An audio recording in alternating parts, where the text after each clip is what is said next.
टॉमला द्या हातात धरा ना.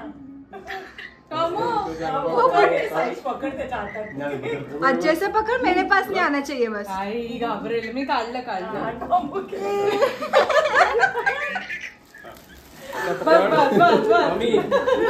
असं पकड बेटा. केक खातो का? तर अशी झाली माझ्या घरच्या बड्डेच्या सेलिब्रेशनची सुरुवात. खरं तर तुम्ही माझा मागचा ब्लॉग बघितला असेल तर ऑफिसमध्ये खूप छान सेलिब्रेशन झालं. मला वाटलं होतं संपलाय बड्डे तेव्हा, पण नंतर घरी येऊन पण खूप धमाल झाली. खरं तर ना मला धूप अगरबत्ती हे सगळं खूप आवडतं आणि त्या दिवशी मी खास सांगितलेलं की घरी धूप करायचा. त्याच्यामुळे पप्पांनी घरी धूप आणलं, मला पण दाखवला.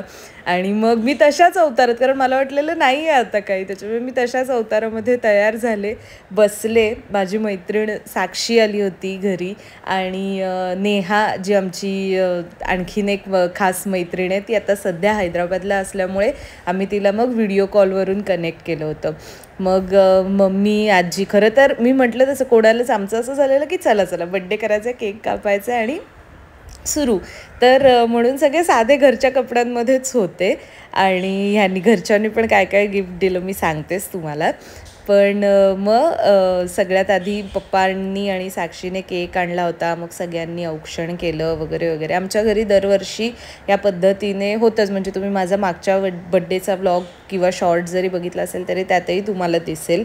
आणि मग ना म्हणजे आम्ही मेणबत्तीवाला जो प्रकार असतो ना, मेणबत्ती फुकवणं वगैरे, तर ते काही आम्ही करत नाही. आमच्याकडे ना त्या काय म्हणतात ग्लासमधल्या ज्या मेणबत्त्या आहेत ना त्या आहेत आणि त्या आम्ही वर्षानुवर्ष आता त्याच सगळ्यांच्या बड्डेला त्याच पेटवतो आणि नंतर मग त्या विझवल्या की ठेवून देतो.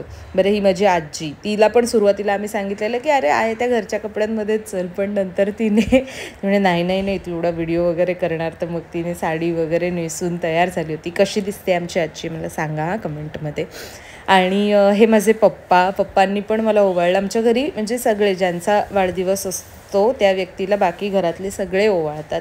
मग अगदी माझा भाऊ आणि पप्पांच्या नंतर मग यावर्षी आम्ही साक्षीला पण तो मान दिला होता. साक्षी मला म्हणाली पण की पहिल्यांदाच असं कोणाला तरी ओवाळलं आहे आणि yes, I was the first one for that.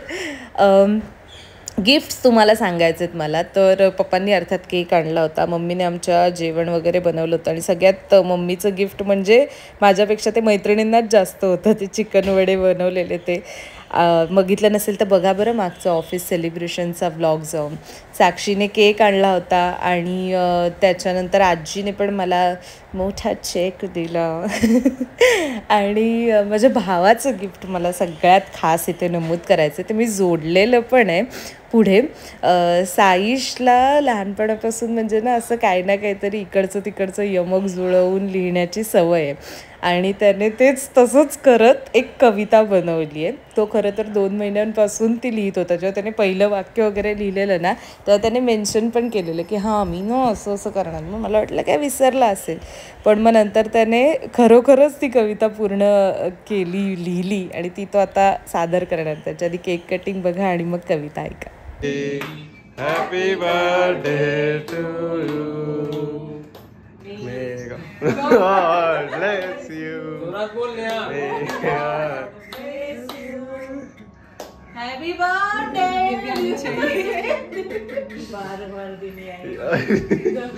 घे टॉमला घ्या. थांबा, खाते मी खाते. पप्पा हळू थोडासा दे. हात ना बस तिला पण धर. हाय, सुन आवाज आ रहा है ना देखो. हां इथून वरती घ्या, पाय नको दाखवू. Okay sorry. बोलू. विचार केला एक कविता लिहू, ह्या हूला आता कुठला हू जुळवू. फार झाल्या ऊच्या कविता, तुम्ही पुढची ओळ ऐकता. लाखात एक आमची दीदी, लाखात नशीब आहे माझं आमचं आहे नातं. आधी केले मग सांगितले म्हण आहे अशी, आधी केले मग सांगितले म्हण आहे अशी, माझ्या दीदीच्या कर्तृत्वास अगदी साधेशी. अभिनय, वक्तृत्व, लेखन, गुण तिचे काही. अभिनय, वक्तृत्व, लेखन, गुण तिचे काही. यातूनच तर मोटिवेट होतो साहेब. तिने स्वतःसाठी स्वतःहून केली प्राप्त सिद्धी. तिने स्वतःसाठी स्वतःहून केली प्राप्त सिद्धी. अशी स्वावलंबी आहे माझी दिदी. आहा.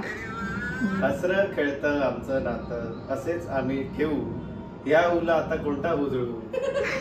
पार झाल्या ओहूच्या कविता, तुम्ही पुढची ऐकता. लाखात एक आमची दिदी, लाखात नशिबाई आमचं आहे नातं. बहुत मस्त आहे. मस्त मस्त सांग. मराठी कौशल्य लेखन.